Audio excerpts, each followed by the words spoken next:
مرات اكو ناس طيبة بقلبك تحاول تطلعهم ودا تشوف نفسك تعجز عن إخراجهم. تدري هذا شنو معناه؟ معناه أن مكانهم هو قلبك.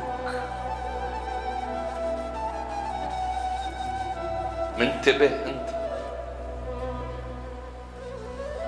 كثير من عندكم يقول لا بعد أنا فلان ما أريد بدلا أدنا لا أحكي وياه لا.